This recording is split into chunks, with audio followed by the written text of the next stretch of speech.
Gravação iniciada, presidente. Obrigado. Então, dando continuidade aos trabalhos, nós vamos, reunião do mês de março, né, da segunda turma ordinária da terceira Câmara da primeira sessão, nós vamos iniciar o julgamento dos processos pautados para o dia 18 de março, na sessão das 14 horas. Em função da antecipação de alguns julgamentos, nós iremos iniciar o julgamento desses processos na sessão ainda das 9 horas. O item 87 da pauta, recorrente CETEST, Minas, relator conselheiro Flávio. Com a palavra, conselheiro. Obrigado, presidente. Vamos lá. O presente processo trata de pedido de compensação apresentado pelo contribuinte CETEST, Minas Engenharia, hora recorrente, através dos quais pretendia quitar débitos próprios com suposto crédito decorrente saldo negativo de contribuição social apurado no ano calendário 2004. O direito creditório foi invocado foi de R$ 62.401, sendo que o saldo negativo seria formado por retenções na fonte de 96 e pagamentos de 558. Dessa forma, considerando a contribuição devida no valor de 34, o contribuinte indicou aquele valor de 62 como direito creditório dos pedidos de compensação transmitidos e hora em análise.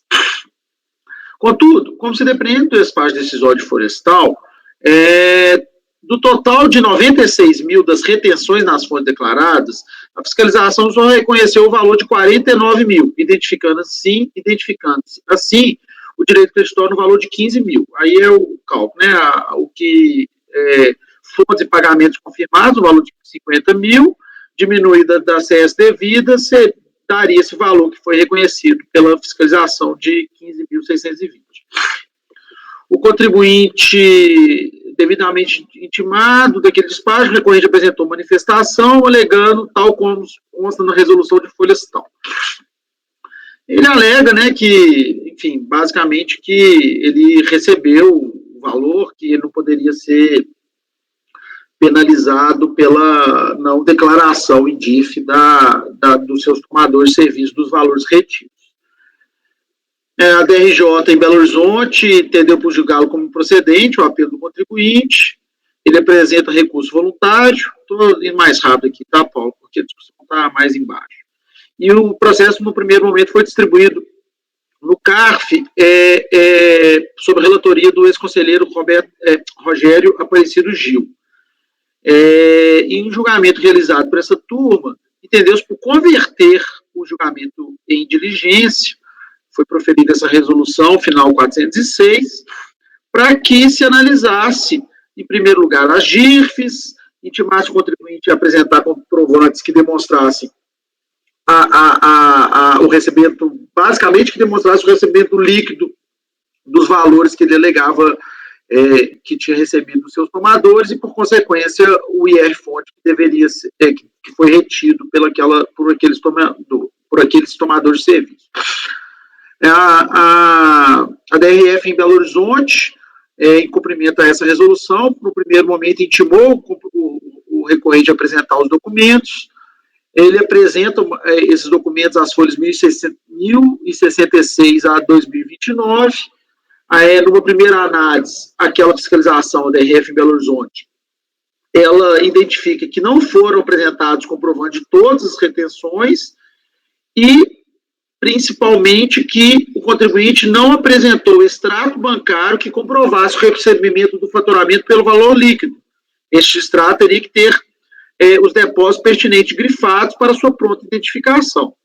Então, ela intima o contribuinte, ele não responde a essa intimação, e a DRF emite um relatório de diligência, basicamente atestando que ele não comprovou as retenções sofridas. O contribuinte, com o resultado de diligência, ele fala que essas retenções poderiam ser comprovadas com a documentação que foi juntada aos autos no atendimento da primeira intimação. Como o conselheiro relator originário não compõe mais nenhum dos colegiados da primeira sessão, os autos me foram distribuídos para a relatoria. Esse relatório, presidente. Pode ir. Tempestividade, tempestivo e comprova os demais requisitos. Presidente, eu acho que eu não vou ler tudo aqui, não. Basicamente, eu acho que eu vou trazer mais ou menos aqui de novo o que eu já relatei, né, principalmente a condução da diligência, e eu vou aqui na página, na página 5, não se pode concordar com o recorrente. Explica-se.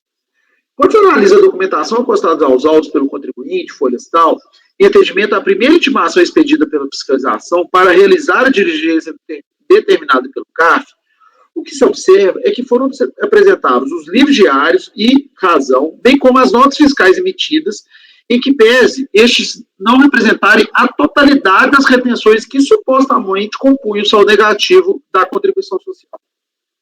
Ocorre que, com base apenas nesses documentos, não poderia a fiscalização comprovar e atestar a integralidade do direito creditório.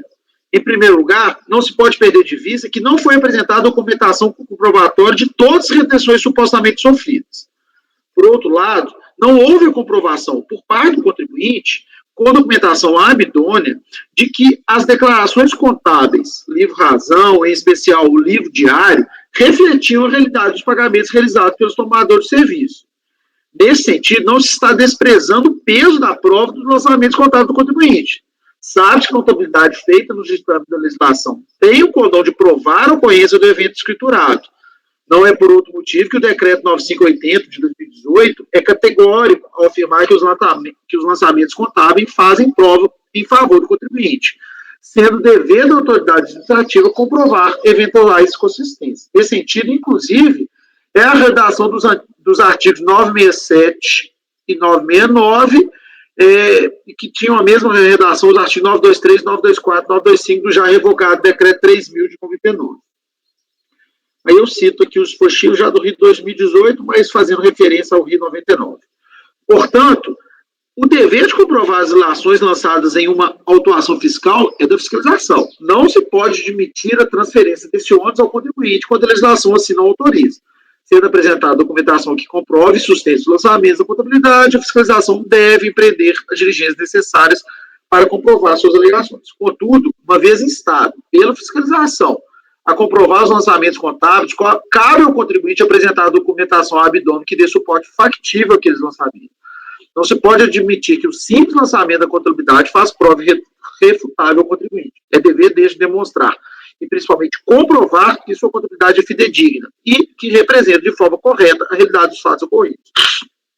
No presente caso, como demonstrado, na análise inicial realizada pela fiscalização das demonstrações contábeis e das notas fiscais apresentadas, essa identificou a necessidade de o contribuinte apresentar 1. Documentos contábeis de parte das retenções. 2. Extratos bancários que pudessem aferir a assertividade das demonstrações contábeis. Entretanto, o contribuinte, mesmo sendo formalmente intimado para tanto, se manteve inerte. Entende-se que a apresentação dos extratos bancários com a comprovação do recebimento do valor líquido das notas fiscais era imprescindível para aferir o direito creditório, como bem apontado pela fiscalização.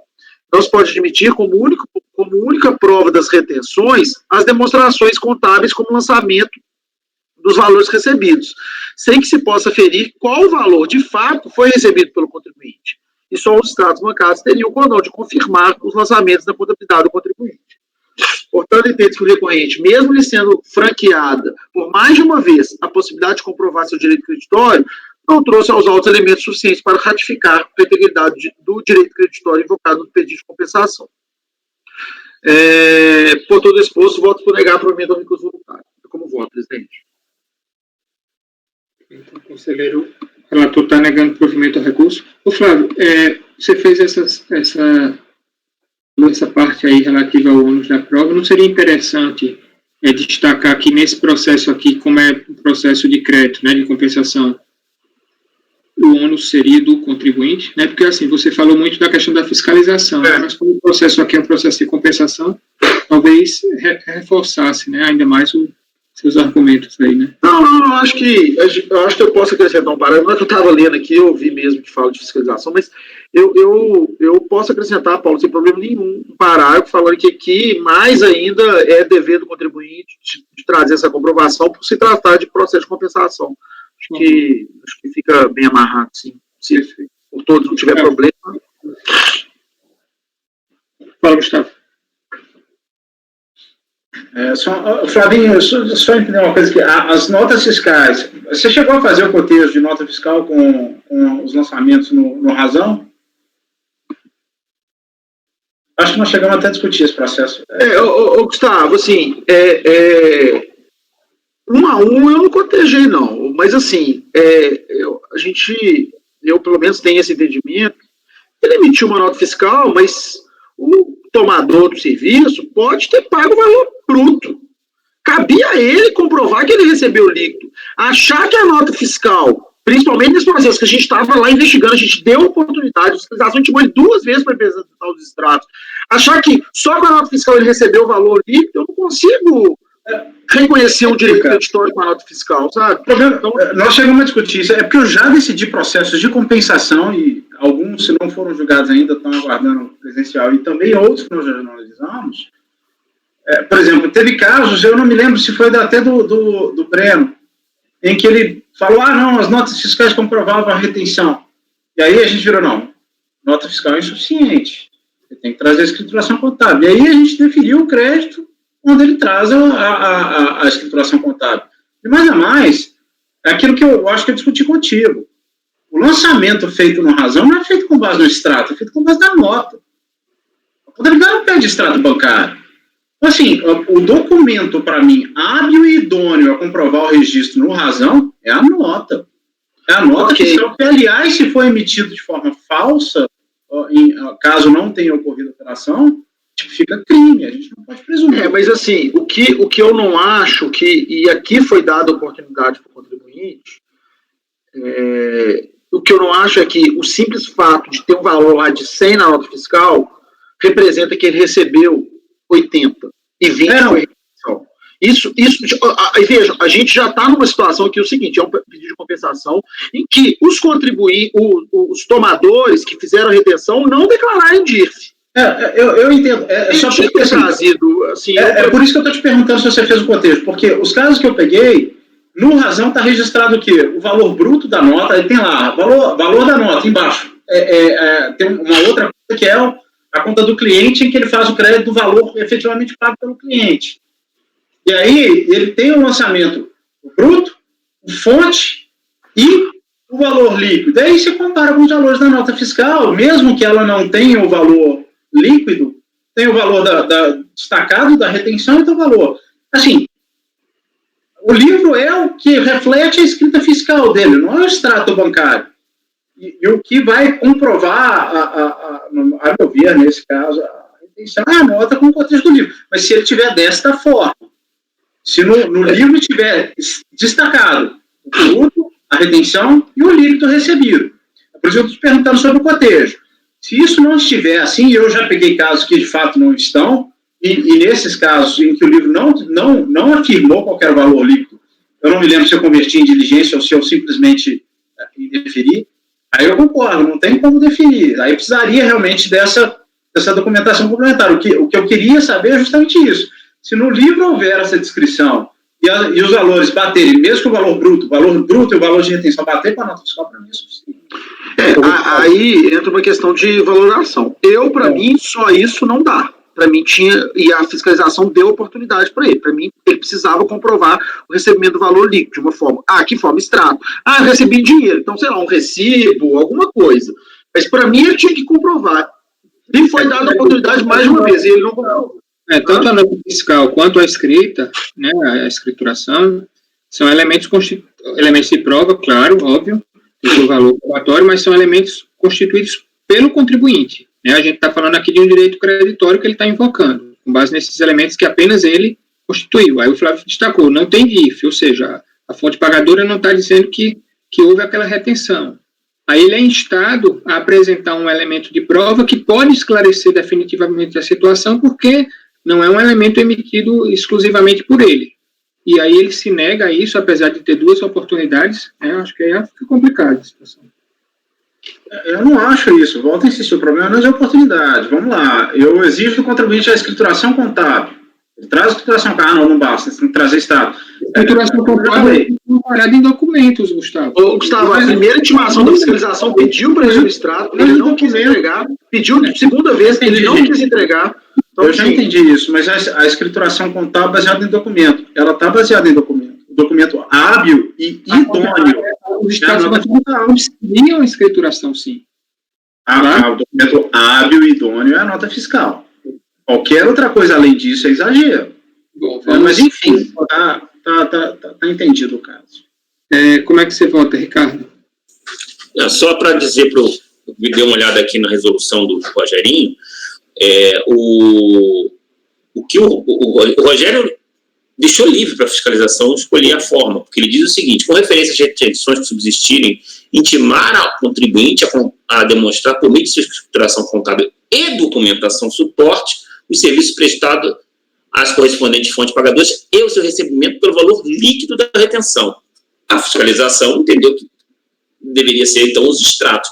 O contribuinte foi intimado, na reintimação ele simplesmente ignorou a resposta, veio se manifestar depois, né, quando já estava concluída a diligência. Então, eu acho que não tem como a gente avançar aí no que a fiscalização deveria ou não deveria ter feito. Foi dito que deveria ter feito e não se falou em extrato. Ele entendeu que deveria, porque tem que apresentar o valor líquido. Então, eu acho que tem que acompanhar o relator, sim. Ok. Gustavo? Está fechado, senhor. Só um segundo. Deixa eu só ver que seja exemplificativamente uma página do lançamento de uma razão. Só um segundo. Eu tenho um problema também. Eu não posso ser incongruente com meus outros julgamentos. Em outros julgamentos, inclusive em que eu fui acompanhado pela turma, eu decidi comprar as notas fiscais e razão. Só. Ô, Ricardo, até em complemento do que você está falando, eu até aceitaria se na manifestação da diligência, ele perdeu o prazo lá na segunda intimação, se ele trouxesse os extratos aqui para nossa análise, eu ia aceitar, eu ia analisar, mas ele está se negando a trazer os extratos. Ele foi intimado 2 vezes, e quando ele se manifesta na terceira, né, sobre o relatório de intimação, ele fala que não vai trazer. Então, assim, eu não sei se por dificuldade, por não ter o crédito, o que é, mas que ele não quis trazer isso. Não quis trazer e não trouxe motivo para isso. Ele podia ter falado, o banco não me forneceu, enfim, ele não trouxe nenhum justificativo, então para mim está muito claro.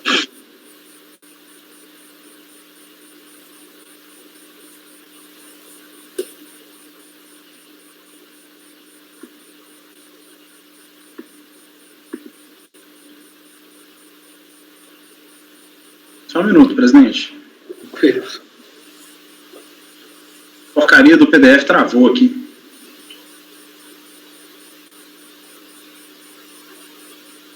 Também, se você quiser pedir vista para analisar mais confortavelmente.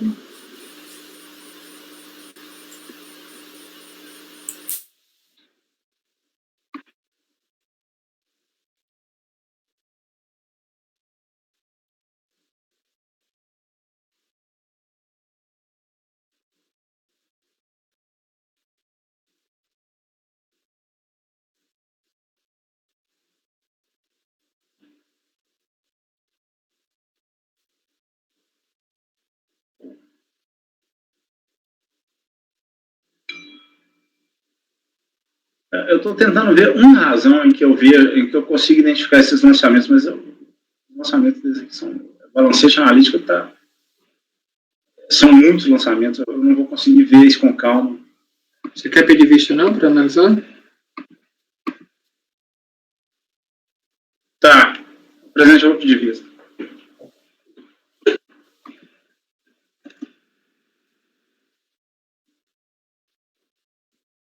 Eu peço vista então, presidente. Beleza. Só registrar aqui o voto.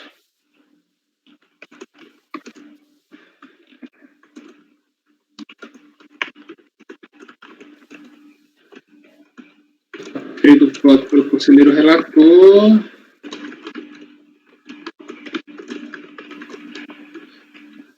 Negando o provimento ao recurso.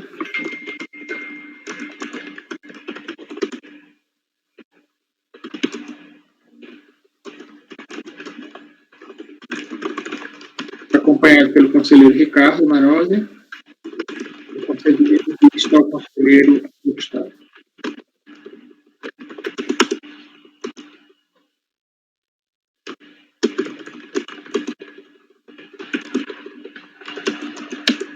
E aí o processo volta à próxima reunião. Ok? Querem que alguém quer converter em vista coletiva ou a dúvida é só do Gustavo? Tranquilo? Pronto, então vai ficar a vista só do conselheiro Gustavo. Item 88 da pauta, recorrente Wilson King, relator conselheiro Ricardo Marozzi. Vou começar, Ricardo.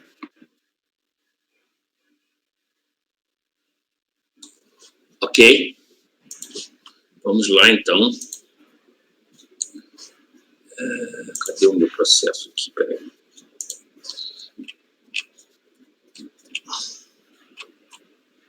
Ok, vamos lá. Bom, o contribuinte aqui pleiteia crédito de valor, no valor de 386... Não, é uma compensação onde o contribuinte pleiteia crédito no valor de 386 mil, aproximadamente, relativo a saldo negativo do IRPJ do ano de 2009. O direito creditório não foi reconhecido nos seguintes termos. Aí nós temos ali a demonstração das parcelas da composição do crédito, né, onde a unidade de origem alega que o valor original do saldo negativo informado no PERDECOMP de 386, sendo que o valor na DIPJ era diferente, 98 mil. O IRPJ devido era 878 mil, o valor do saldo negativo disponível, então, era 0.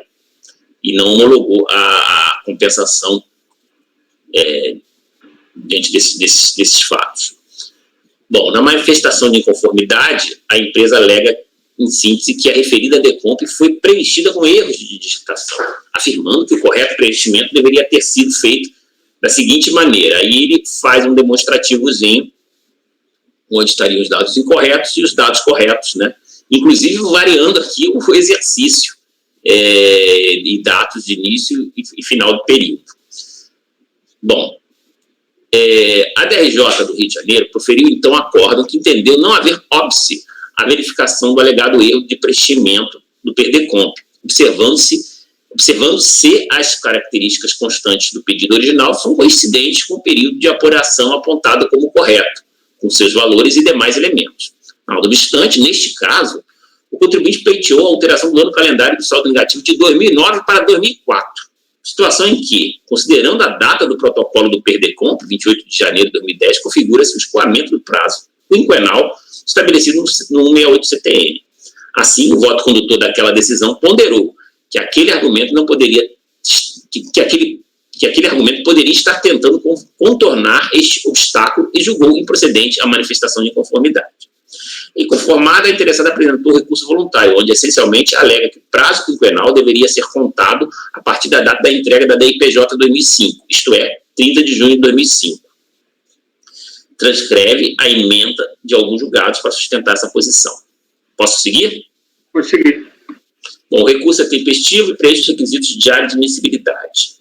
Como se vê, a interessada pretende fazer valer a tese segundo a qual a contagem do prazo para a repetição do indébito concernente ao saldo negativo do IRPJ não se inicia com a ocorrência do fato gerador dessa espécie tributária, ao final do respectivo ano calendário, mas sim com a entrega da correspondente da IPJ. Essa é a discussão.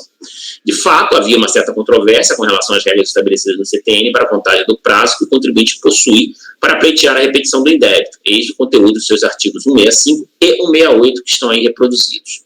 Depois de variadas decisões acerca do tema, a Lei Complementar 118, em seu artigo 3º, introduziu a regra interpretativa que todos conhecem. Tal regra firmou o entendimento no sentido de que, para efeitos do prazo para a repetição do indébito, a extinção do crédito tributário previsto no artigo 681 do CTN ocorre no momento do pagamento antecipado referido no parágrafo 1º do seu artigo 150, que trata dos tributos sujeitos ao lançamento por homologação, como é o caso do IRPJ. Portanto, nas situações que tratam de repetição do indébito concernentes a saldos negativos, a extinção do crédito tributário ocorre quando se detecta que os pagamentos antecipados superaram o tributo devido, ou seja, justamente no final do respectivo ano calendário. Em outras palavras, a contagem do prazo quinquenal se inicia no momento da ocorrência do fato gerador daquele tributo. Independentemente de aquela regra interpretativa ter gerado novas discussões que culminaram com a sua utilização somente nos pedidos de restituição pleiteados após a data de sua vigência, que foi 9 de julho de 2005, cumpre observar que o presente caso exige a sua plena aplicação porque o PRDCOMP foi protocolado em 28 de janeiro de 2010. Não se pode, assim, dar guarida à pretensão recursal e eu oriento meu voto no sentido de negar provimento ao recurso voluntário. O relator está negando o provimento ao recurso voluntário. Essa discussão sobre o prazo para o dia inicial do prazo para o pedido de restituição, eu acho que a gente tratou ela em janeiro, né, no processo da relatoria do Gustavo, que ele foi voto vencido isolado lá. Então, foi até o redator do voto vencedor. Mais um 7-1. Não sei qual a posição aí do Sérgio, mas não sei se todos relembram isso daí, né? Houve a discussão, o Gustavo votou, acho que a partir da apresentação da DIPJ. Isso por causa da 9430, que previa que era condicionante para a repetição do saldo negativo a apresentação da DIPJ. Isso vigorou até 2013, essa redação. A partir de 2013, isso foi suprimido da lei. A redação lá da 9430 falava isso, mas aí a gente ponderou com relação à interpretação que a própria Receita Federal deu ao dispositivo, né, quando ela permitiu, por meio do ato declaratório, vou lembrar aqui, um ato declaratório da Receita que aplicou a correção a partir de 1º de janeiro do ano seguinte, né, as declarações de compensação, as instruções normativas que tratavam dos pedidos de restituição e declaração de compensação também permitiam a partir do encerramento do ano calendário, e o Ricardo, inclusive, ponderou no julgamento, até mencionei isso no voto vencedor, a questão do fato gerador, né, que o fato gerador é no dia 31 de dezembro. Né, então, a decisão da turma foi no sentido de que o prazo começava a partir do encerramento do ano calendário. Gustavo, como é que você vota? Presidente, eu não voltei atrás, não vou voltar atrás agora, não fico vencido por 7-1 de novo, não tem problema. Andréa. Eu acompanho o relator, presidente. Flávio. Desculpa, presidente, acompanho o relator. Cleucio. O André quer falar alguma coisa? Desculpa. Cleucio, o André quer falar. Oi? Não, foi sem querer aqui. Você fechou sua câmera. Cleucio. Com o relator, presidente. Sérgio. Com o relator. Fabiana. Também acompanho o relator. Eu também acompanho o relator. Então, no caso, Gustavo, você daria provimento, é isso, ao recurso? Parcial, né, presidente? O crédito não foi analisado, né? Você retornaria ao... Aqui é para voltar lá para a unidade.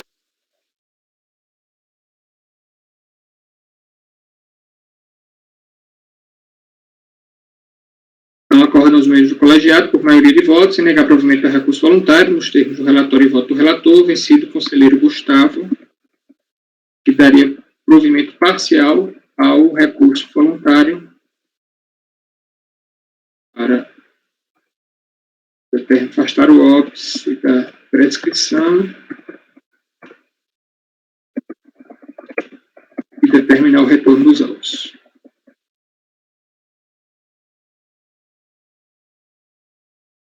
Ok. Tem mais um processo, não sei se é tranquilo. Item 89 da pauta de minha relatoria. Deixa eu consultar aqui. Podemos fazer mais um, né, eu acho. Item 89 da pauta. Só consultar aí a André. André, a sua câmera está fechada. Não sei se ela colocou alguma mensagem aqui no chat. Não sei o que foi, não. Deu certo. Ok, tranquilo. Então, item 89 da pauta. Processo de minha relatoria, recorrente Bandeirantes Dragagem. Só abrir aqui.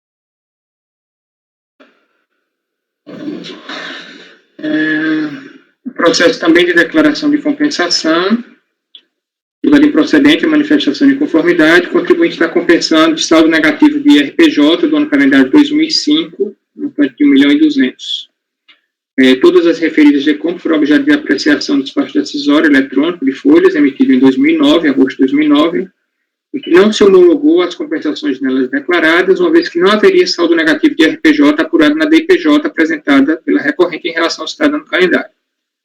A recorrente apresentou manifestação de inconformidade, que alegou que em 15 de junho de 2009 teria apresentado a DIPJ retificadora com apuração de saldo negativo no montante de R$ 1.289.000. Citou que houve equívoco da sua parte no preenchimento da DIPJ original, quando teria deixado de informar valores na ponta das linhas aí da ficha 12A. Ou, por fim, que os valores que compõem o referido saldo negativo derivariam de retenções a título de IRRF. Referido acórdão, DRJ, por intermédio do qual se anulou o citado despacho decisório, já que embasado em informações retificadas ao tempo de sua emissão, determinando a emissão de nova decisão. Os decompos foram, pois, objeto de despacho decisório de folhas, o qual, embasado no parecer de folhas tais, também importado, reconheceu a existência de saldo negativo de RPJ no montante de R$ 1.129.000, um pouquinho a menos do que o requerido. E homologou apenas parte das compensações realizadas.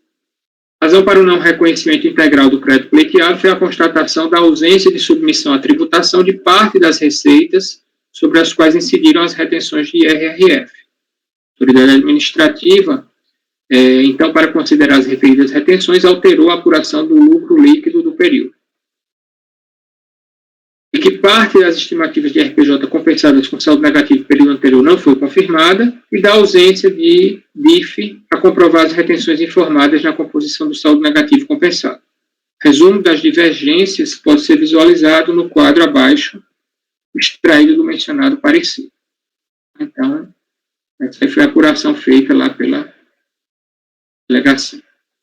Houve a apresentação de nova manifestação de conformidade, na qual se alega que as decompos que formalizaram a compensação das estimativas de RPJ relativas aos meses de maio e junho de 2005 já teriam sido alcançadas pela homologação tácita ao tempo da emissão do novo despacho decisório, então pelo cômputo integral das referidas estimativas no saldo negativo de que trata o presente processo administrativo. O acórdão recorrido rejeitou-se a alegação de homologação tácita das decompos acima referidas, já que estas não são objeto dos presentes autos, de modo que a contagem do referido prazo deve se dar desde as datas de apresentação até a data da ciência das decisões a elas relativas, sem qualquer vinculação com a data de ciência da decisão proferida no presente processo. Em relação às decompos tratadas nestes autos, foram apresentadas desde 27 de abril de 2007, e a ciência do despacho decisório emitido pela autoridade administrativa se deu em 20 de abril de 2012. Não se haveria de falar, então, em homologação tácita. A decisão de primeira instância abordou-se ainda o mérito das compensações tratadas no presente processo, concluindo-se que o interessado não juntou documentação que comprovasse a certeza e liquidez do crédito pleiteado. Eu trago a emenda. Após a ciência, foi apresentado recurso voluntário, no qual a recorrente sustenta que as DECOMPs que formalizariam a compensação das estimativas de RPJ relativas aos meses de maio e junho já estavam homologadas, não mais tacitamente, ao tempo da emissão do novo despacho decisório. O processo foi distribuído do sorteio à conselheira Bárbara Melo, mediante a dispensa a pedido daquela, foi redistribuído a esse conselheiro. Então, aquele primeiro despacho tinha sido emitido com base na informação já retificada, foi emitido um novo despacho, e aí, seguiu. Da admissibilidade do recurso. O recurso é tempestivo, a matéria é de competência dessa seção, mas aí há uma questão. O recurso voluntário, contudo, traz uma única matéria que não foi abordada pela recorrente na manifestação de conformidade apresentada, a saber, a existência ao tempo do despacho decisório da autoridade administrativa de decisão homologatória das compensações relacionadas com as estimativas de RPJ dos meses de maio e junho de 2005, comporiam o saldo negativo utilizado nas decompos subenárias do presente processo. Dentro da legislação de regência do processo administrativo fiscal, manifestação, então, trago o artigo 14 e 16, né, invoco o artigo 14 e 16, a questão da delimitação das matérias, e aí eu entendo que aqui houve a preclusão consumativa acerca dessa alegação, né? Então, recorrente não pode, em sede de recurso voluntário, trazer matéria que poderia e deveria ter sido oposta naquele primeiro recurso. A manifestação de inconformidade apresentada suscitou a homologação tácita das compensações dos referidos valores devidos a título de estimativa de RPJ. Rejeitada tal alegação da decisão de primeira instância, alega agora a homologação expressa de tais compensações. E eu invoco doutrina.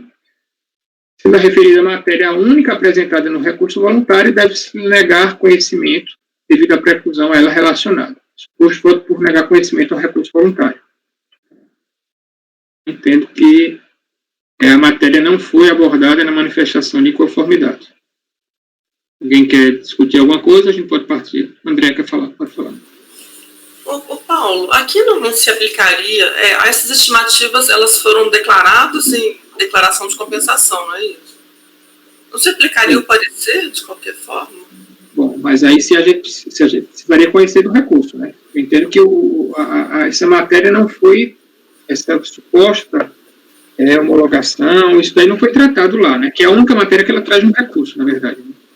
Mas, ô Paulo, o parecer não teria um efeito interpretativo e, por conta disso, aplicar retroativamente, assim, imagina, eu quero dizer o seguinte, na época que ele apresenta a manifestação de conformidade, não tinha o parecer, aí ele não se debruça sobre isso, não fala sobre isso, aí vem um parecer que tem um caráter interpretativo, artigo 106, se aplica a fatos geradores, será que não foi depois que isso surge, que essa discussão, enfim, eu não conheço a dificuldade só de fazer isso se a gente não tem como conhecer do recurso, né? Mas como que ele ia apresentar esse argumento se não existia o parecer na época? Ou se não existia a homologação das compensações? Ele não tinha o que falar naquela época. O argumento tinha que ser outro. Pode ser que tenha um parecer que vai trazer, ele ia especular uma coisa.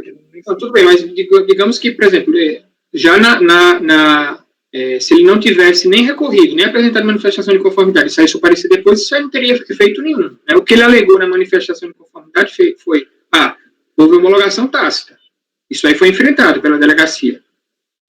Aí agora ele está alegando uma outra questão que ele não tinha trazido na manifestação de conformidade, né? Que não estava incluída na discussão processual. Esse é o meu ponto.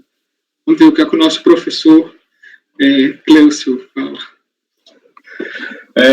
Paulo, eu vejo muita semelhança entre esse caso e aquele que nós decidimos ontem de relatoria da Fabiana, porque aqui, né, o que me parece, o que objetivou ali de administrativa foi essa discussão que o Paulo bem apontou, foi a questão aí levantada, suscitada pelo contribuinte na manifestação de inconformidade de homologação tácita, e isso a DRJ resolveu.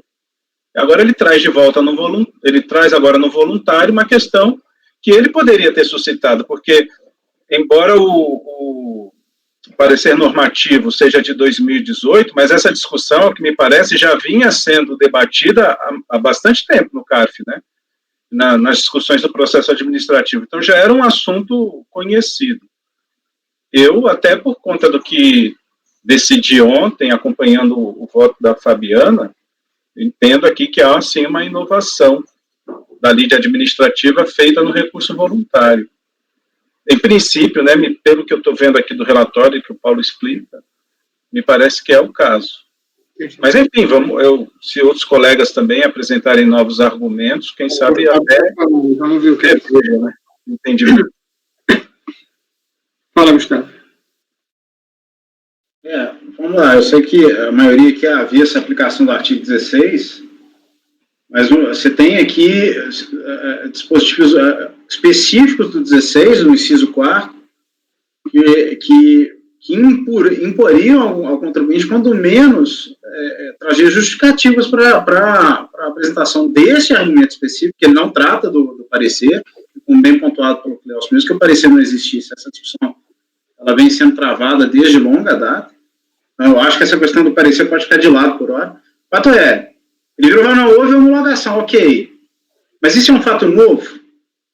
poderia ser justificado à luz do artigo 16, se não me engano, a linha A do inciso 4º. Ele, aparentemente, não traz nenhum tipo de discussão. Ele simplesmente pediu homologação tácita, não deu, e agora eu vou pedir homologação total. Isso não foi submetido ao contencioso em nenhum momento. É um fato que está posto no processo desde o início. E aí a gente fica reabrindo a discussão contenciosa já em fase de recurso administrativo, sem que isso tenha sido, em qualquer momento, avalizado pela unidade de origem ou pela DRJ. Então, assim, eu, como disse o Cléo, eu tenho que ser coerente com o que eu decidi no caso da Fabiana. Eu também entendo, nesse caso aqui, que o contribuinte sequer justificou a inovação. Oi, Fabiana. Eu fiquei na dúvida, essa questão do parecer, mas me parece que não foi o objeto do recurso voluntário, né? Ele não invocou o parecer. E eu tenho dúvida também, Paulo, se a gente pode falar em negar conhecimento. Assim, pode ser um preciosismo, vocês sabem que eu sou bem chata quanto a detalhes, mas eu acho que tecnicamente a gente não conhece. Oi? É verdade. Não conhecer. Ô, pessoal, minha memória, você vê, de um dia, igual de peixe. Qual que é o caso da Fabiana? Que eu só tô... É aquele que eu vista, que eu fiz. Ele só pediu a questão da... Ele só falou do fonte, isso, ele só falou de fonte no recurso, antes ele estava discutindo estimativa. Era tudo composição de saldo negativo de RPJ. Lembrou? Ok, podemos votar? Ricardo, analisando atentamente aí.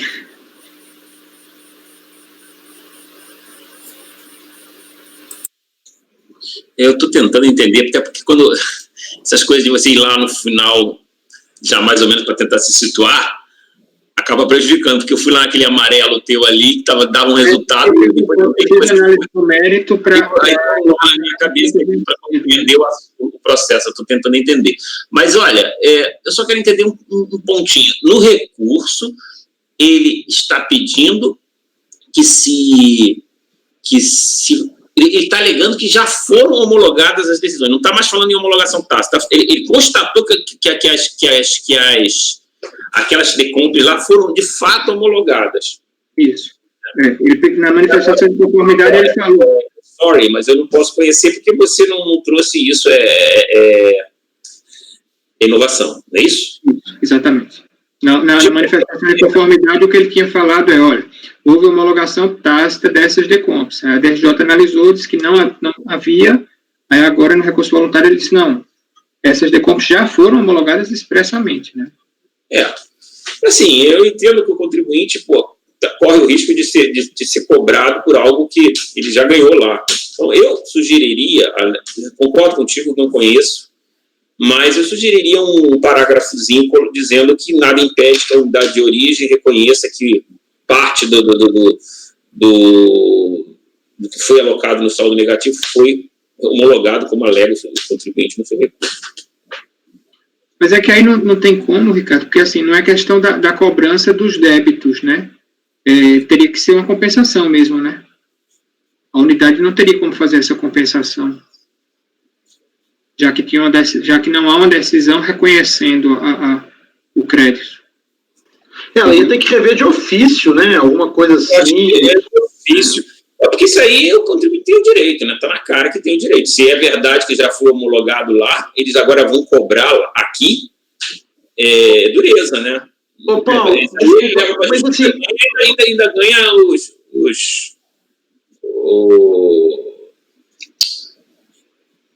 honorários advocatícios. Né? Ô, Paulo, uma dúvida que me surgiu aqui. Essa homologação expressa, ela acontece depois da manifestação? O que ele está alegando é que houve uma análise daquelas decompras lá e elas foram homologadas. Ok, mas quando que aconteceu isso? Não foi depois do... Entendeu o que eu estou querendo dizer? Assim, vai que, quando da manifestação de inconformidade, ele não tinha essa homologação expressa. Aí ele traz o argumento da homologação tácita. Pode ser um fato novo, né? Pode ser um fato novo. Eu estou me veio sua mente aqui, mas eu não consegui achar. De cabeça a data aí eu não consigo lembrar, não. Teria que olhar o processo para... Essa alegação de homologação tácita está construída corretamente ou apareceu o termo tácita lá, o cara... Não, era questão dos 5 anos mesmo. 5 anos mesmo. Faz do prazo. Ok, bom, mas vamos lá. Gustavo. Desculpa, hein? Então, Ricardo, você conheceria, não é isso, Ricardo? Não. Não conhece. Até quando eu estou acompanhando, mas o que o Flávio trouxe pode ser que pudéssemos, se até o final aqui, antes de proclamar o resultado, alguém descobrir realmente se essa homologação se deu após a apresentação da manifestação de inconformidade. Eu entenderia que houve um fato novo e aí eu esperaria essa questão da inovação. Isso eu coloquei também, né? Precisava saber se essa homologação aconteceu depois. Deixa eu pensar, então. Aqui no teu voto, Paulo, tu mencionas que ele deveria ter trazido no primeiro recurso. Então, por isso eu também fiquei com essa dúvida, se essa homologação já existia ao tempo da manifestação de inconformidade, senão, de fato, é um fato novo. E aí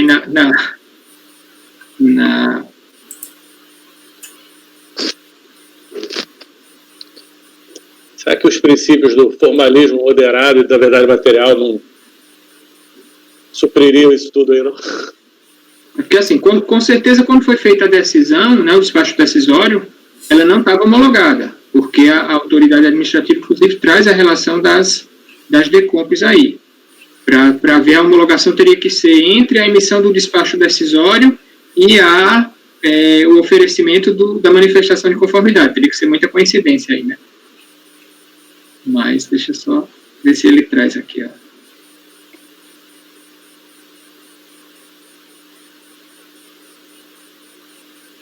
PDF agora para abrir é uma demora. Entenderam o que eu falei?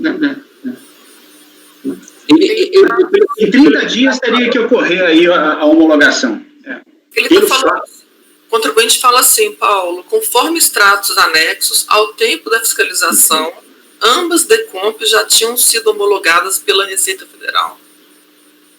Você fala no recurso voluntário. No recurso, tem que achar os extratos, né? Ah, tá, agora eu lembrei, ele traz uma coisa que não tem data. Eu acho que é só uma consulta, um extrato de consulta. Eu achei ele aqui, traz homologado. Tem quando tem a data da transição. Qual página? É um documento, está junto com o recurso voluntário, telas e extratos, que chama, páginas 590. Eu lembrei agora desse documento. Porque tem a transmissão, o número da PDComp, tipo de documento, tipo de crédito e situação PDComp, homologado. Tem dado. Ela foi emitida, Paulo, 20 de 8 de 2012, mas eu acho que deve ser o dia que ele emitiu que ele imprimiu isso aqui, né? Isso, exatamente.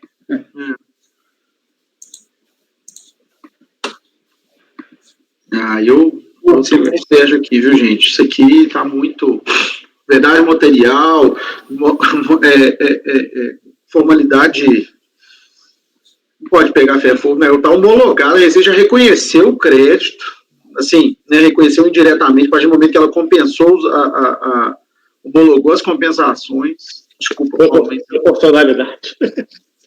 O Paulo, acho que eu vou rever meu voto também, porque eu acho que tem um fato superveniente aí, mesmo que o contribuinte não soubesse, está claro nos autos que está homologado, tem esses extratos aqui, né? Então, eu acho que... Conhecer o recurso. E aí teve um fato superveniente, né, que pode ser ou não, podia ter acontecido antes, mas a gente está na dúvida. E aí, até pelo que o Sérgio falou aí, vamos formalismo moderado, verdade material, eu acho que a gente tem que esperar isso aí. Refaço meu voto. Eu coloco meu voto. Gustavo. eu entendo a posição de vocês com formalismo moderado, mas o problema é que a gente não aplica isso para todo mundo, né, gente?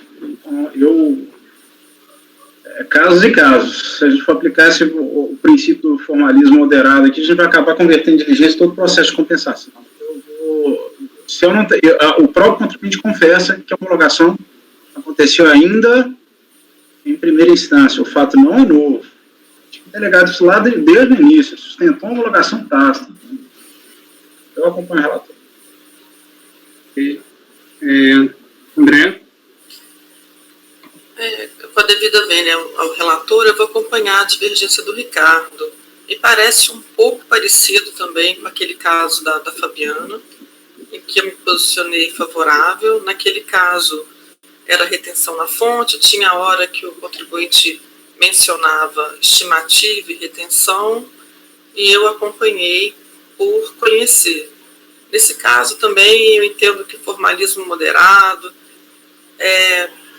que sim, assim, no fundo, o contribuinte ele está discutindo, não, assim, essa discussão já foi, eu sei, mas essa prova é específica de estimativa mensal e é um direito que ele tem já constituído.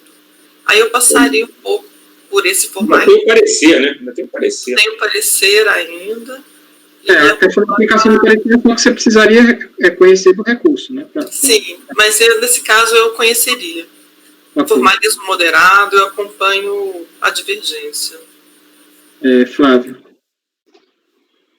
Paulo, pedindo vênia, eu vou acompanhar a divergência também. Eu acho que está constituído aqui, o direito dele está bem provado.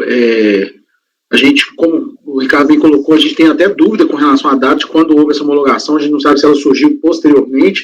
Acho até estranho ele não ter legado essa homologação quando apresentou, enfim, por que ele não alegou isso, sabendo que estava homologado. E mais, né, vem um parecer depois para acabar com a discussão de mérito. Então a gente vai negar um direito ao contribuinte, vai obrigar ele ao judiciário, sendo que a gente já poderia matar isso aqui. Assim, isso aí não é bom para ninguém, não é bom para o contribuinte, não é bom para a fazenda, não é bom para ninguém. Eu acho que está bem reconhecido aqui para mim. Eu vou divergir para conhecer o... Cleucio? Difícil, né? Eu estava muito convencido de que a questão se assemelhava inteiramente com o caso relatado pela Fabiana ontem, em que eu fui pelo não conhecimento do recurso por conta da inovação feita pelo contribuinte na lide administrativa no recurso voluntário. Mas aqui o que me sensibilizou, essa questão aí que o Flávio levantou e depois o Ricardo explorou também, que é a dúvida sobre a ocorrência de um fato superveniente, né? Realmente nós não temos aqui como determinar de forma precisa em que momento aconteceu a homologação, mas ela existe, né? A homologação está lá. Então, nesse caso aqui, Paulo, eu vou pedir vênia, depois do debate, acho que é sempre bom o debate, né? Lembra muito a passagem da Divina Comédia, né? Que diz assim, por ter tentado com os olhos penetrar o futuro, tem a cabeça no lugar das costas, e é recuando que avança, podendo olhar apenas o que já passou. Quer dizer, às vezes a gente recua para avançar, então eu vou voltar atrás e, Paulo, vou pedir vênia para conhecer do recurso. Ok. Sérgio, você está vendo que a gente tem um poeta aqui na turma, né, Sérgio? Um poeta, grande poeta. Eu peço desculpas aí, porque eu nem tive a intenção de gerar esse convencimento pela divergência. Eu beijo toda a dúvida. Pelo contrário, o debate é importantíssimo, né? Mas a verdade é que eu tenho que ser coerente de novo, né, com o que eu venho julgando, né? A gente, nas turmas extraordinárias, tende a ver muito pela questão da verdade material, né? Também, então, de novo, registrando a possibilidade de eu rever essa posição, mas fico mais confortável conhecendo o recurso, já que está patente que o direito assiste ao contribuinte. Então, eu vou divergir. Fabiana. Então, primeiro, parabéns ao Cleucio, que sempre faz umas colocações muito pertinentes e de muita beleza. Nesse caso, Paulo, eu vou divergir, porque me parece que a situação fática não é a mesma daquele em que eu não conheci, porque eu acho que tem justamente uma dúvida quanto a ser ou não um fato novo essa questão da alegação da homologação já ter sido efetuada. E como não existe uma certeza naquele caso, para mim estava claro que era sim uma nova alegação, eu não conheci. Eu acho que aqui eu vou ter que divergir, porque se tem uma dúvida, ainda tem essa questão do direito material que vem depois, eu acho que é o caso de conhecer, sim. Ok. Então, fica por maioria de votos em conhecer do recurso voluntário, vencidos os conselheiros Paulo e Gustavo. E aí depois a gente vai precisar designar alguém para ser o redator do voto vencedor quanto ao conhecimento. Tá? E aí eu já trouxe, sabia que a questão podia suscitar discussões, eu já trouxe aí a análise do mérito. Tá? Só pontuando que aí pelo primeiro parágrafo já dá para ver que, assim, no recurso voluntário, o contribuinte alega que a homologação ocorreu antes da emissão do despacho decisório, né? Então, assim, a construção que eu fiz aí na análise tem a ver com essa alegação do contribuinte, tá? Mas depois vai ter o parecer, obviamente. Então, ele alega isso, que foi homologado antes da emissão do despacho decisório. Eu digo que é comprovadamente rechaçada na citada decisão administrativa. Passa-se que a data da emissão do despacho decisório, as duas DECOMPs aí se encontravam em análise, aguardando a apuração do saldo da compensação realizada em outro processo. O extrato juntado com recurso voluntário, todavia, apontam no sentido que a análise das referidas DECOMPs já foi finalizada, resultando na homologação das compensações realizadas por meio delas. Não obstante, a posição externada no parecer normativo COSIT, número 2 de 2018, torna desnecessária qualquer averiguação de que, de fato, houve tal homologação. Né? E aí eu transcrevo um trecho do parecer normativo. Assim, a data da transmissão da DECOMP tratadas no presente processo já estavam extintas sob condição de resolutória, então eu aplico o parecer normativo número 2. Tá? Desse modo, cabe reconhecer integralmente na composição do saldo negativo relativo ao ano de 2005 as estimativas de RPJ referente aos meses de maio e junho, implicando em um crédito adicional de 143, né, resultante da diferença entre os 330, que era a soma das estimativas, e os 187, que foi a parte que tinha sido reconhecida. Então, eu voto em relação ao mérito por dar provimento ao recurso voluntário para reconhecer essa parcela adicional. Tá? E aí eu acho que a decisão é unânime, não é isso? Ok. Então, quanto ao mérito, dar provimento ao recurso voluntário, os termos do relatório e voto do relator. Quem é que se candidata aí a fazer o... O Fábio já pegou um, não foi? Pode ser eu. Pode ser você, Ricardo. Ok, então o conselheiro Ricardo.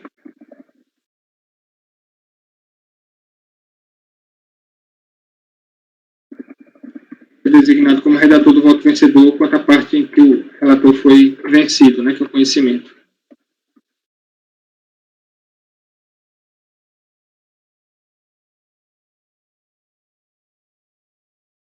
E, senhores, estão encerrando aí o item 89, são 12h07, vamos fazer uma parada para o almoço. Eu peço a Fabiana que interrompa a gravação.